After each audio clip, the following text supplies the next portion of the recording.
The smile was on the lips of Constantius at that very moment. He sat his horse among a cluster of his men, thick-bodied Shemites with curled blue-black beards and hooked noses. The low swinging sun struck glints from their peaked helmets and the silvered scales of their corselets. Nearly a mile behind, the walls and towers of Coran rose sheer out of the meadowlands. By the side of the caravan road, a heavy cross had been planted, and on this grim tree a man hung, nailed there by iron spikes through his hands and feet. Naked but for a loincloth, the man was almost a giant in stature, and his muscles stood out in thick corded ridges on limbs and body, which the sun had long ago burned brown. The perspiration of agony beaded his face and his mighty breast, but from under the tangled black mane that fell over his low, broad forehead, his blue eyes blazed with an unquenched fire. Blood oozed sluggishly from the lacerations in his hands and feet. Constantius saluted him mockingly.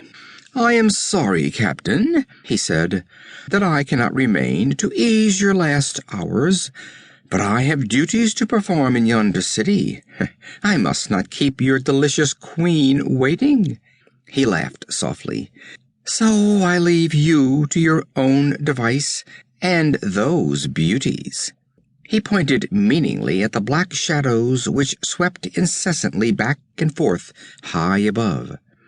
"Were it not for them, I imagine that a powerful brute like yourself should live on the cross for days. Do not cherish any illusions of rescue because I am leaving you unguarded. I have had it proclaimed that anyone seeking to take your body, living or dead, from the cross will be flayed alive, together with all the members of his family, in the public square. I am so firmly established in Coran that my order is as good as a regiment of guardsmen. I am leaving no guard, because the vultures will not approach as long as anyone is near, and I do not wish them to feel any constraint.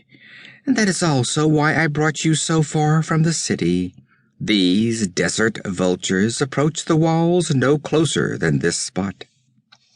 And so, brave captain, farewell. I will remember you when, in an hour, Taramis lies in my arms." Blood started afresh from the pierced palms as the victim's mallet-like fists clenched convulsively on the spike-heads. Knots and bunches of muscle started out of the massive arms, and Conan beat his head forward and spat savagely at Constantius's face. The voivode laughed coldly, wiped the saliva from his gorget, and reined his horse about.